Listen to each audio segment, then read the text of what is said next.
Did you know that Samsung phones can have two WhatsApp accounts, or have a secret vault in which you could store data, or even make fake calls? In this video, I'm going to show you 8 such hidden tricks in a Samsung phone. Without any further ado, let's get started. Number 1. Dual Messenger. If you go to Settings, Advanced Features and Dual Messenger, you'd see a list of applications on your phone that support Dual Messenger. It's mostly the ones that don't have a pre-built multiple account feature in them. In this menu, turn on the apps that you want and choose if you want to use a separate contact list than the ones on the main version. After that's done, you'll be able to see a second WhatsApp or Telegram or whatever you chose. This comes in handy especially if you want to use 2 WhatsApp accounts on a phone, and this way you don't have to go around and install WhatsApp Business to be able to use a second number. Number 2 is one-handed mode. Often, people struggle with the massive screen size in their phones. It might be good for other use cases, but they struggle when it comes to one-handed usage. Well, Samsung phones kinda have a built-in solution for this. If you go to Settings, Advanced Features and one-handed mode and then turn it on, then swiping down on your navigation gesture would shrink the screen down to a corner. You could then also choose which side of the screen you want it shrunk down to, and also how small or how large you want the smaller display to be. You kind of forget that there is this feature, but once you really start using it, it's a game changer. Trust me. Number 3, Secure Folder. If you go to Settings, Biometrics and Security and then turn Secure Folder on, you'd see a new tile in your quick settings as well as a new application in your phone. And it's going to be named, well, Secure Folder. But the trick doesn't quite end there. If you go to Quick Tiles and turn off Secure Folder, the app would just disappear from the app screen, making it even more secure. And if you open it, you could set a different passcode for it than the one used to unlock your phone. The same goes for biometrics. You could choose a specific fingerprint for unlocking the vault. Even better, you can change the name and icon of the application, making it hard to find within the app screen. Number 4, Fake Calls. And yes, Samsung does offer built-in fake call features. But for this, you need a Samsung phone running One UI 4.0, that is Android 12 or above, and this application called Activity Launcher. But once you have both of that, the rest is really simple. Open the Activity Launcher app and search for Labs. You'd see an option for Labs in the Dialer app. Click on it and you'd see an app opening up, which is hidden from the rest of the phone. It's otherwise not accessible. On this menu, you'd see a lot of experimental features for the phone app, and among them is Fake Call.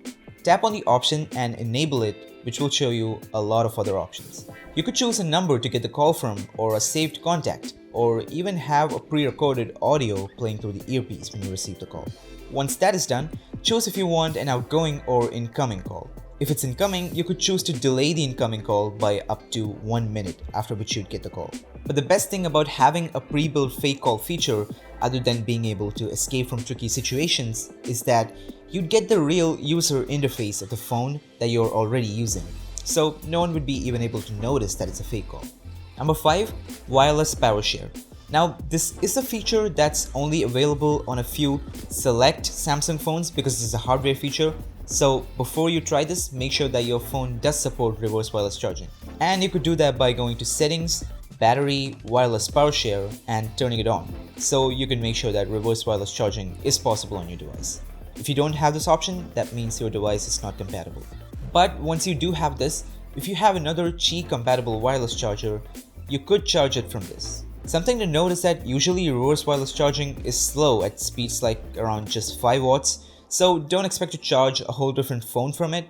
But what you could do is charge devices like wireless earphones or your smartwatch, just in those situations where you need that extra battery life. This also does drain the battery of your phone, so keep that in mind. So that is to say that this is only meant for devices that have a smaller built-in battery. Number 6 is built-in YouTube function on the Samsung keyboard. What do you usually do when you want to send a YouTube video to someone else? You'd go to YouTube, search and find the video, hit the 3-dot menu, hit share, copy the link, go back to the Messenger app of your choice, paste it and then send it.